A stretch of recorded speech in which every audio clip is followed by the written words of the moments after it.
안녕하세요, 피커TV입니다. 미중 경제전쟁의 여파로 시진핑 권력 기반이 흔들리고 있는 이유와 주변 신흥국도 위험한 이유에 대해서 알아보았습니다. 일본 언론은 지난 5일 미중 경제전쟁의 승자가 미국인 이유에 대한 기사를 내었습니다. 일본 뉴스위크에 따르면 미중 경제전쟁의 여파로 시진핑의 권력 기반이 흔들리고 있다고 보도하면서 중국 절강 지역에서는 이미 작은 공장들 30%가 도산하였다 전하고 있습니다. 이러한 예측에 있어 미국 경제와 중국 경제의 차이를 먼저 간략하게 이해할 필요가 있는데요. 미국 경제는 지극히 정상적이고 취업률도 높고 실업률은 지난 5년 동안 가장 낮으며 급여 수입도 증가하고 있는 추세입니다만, 중국은 외국 기업들이 철수하고 있어 하청업체 공장들이 줄도산하고 있는 데다가 관세가 올라갈 때마다 문을 닫는 공장들이 늘어나고 있으며, 외국 제조업들이 동남아와 인도 등으로 이동함에 따라 중국의 실업률은 급격히 상승하고 있습니다.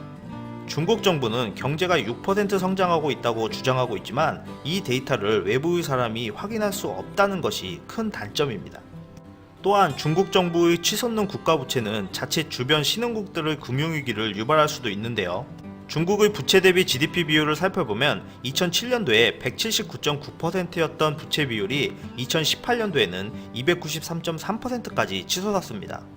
미국 또한 부채는 2007년도에 비해 증가하였습니다만, 중국과의 차이점이라고 한다면 미국은 성숙한 시장, 즉 신용도가 높은 돈을 갚을 수 있는 능력이 충분한 국가이고, 중국은 신흥시장으로 빌린 돈을 못 받을 수도 있는 신용도가 낮은 국가이기 때문에 문제점이 크다고 할 수 있습니다.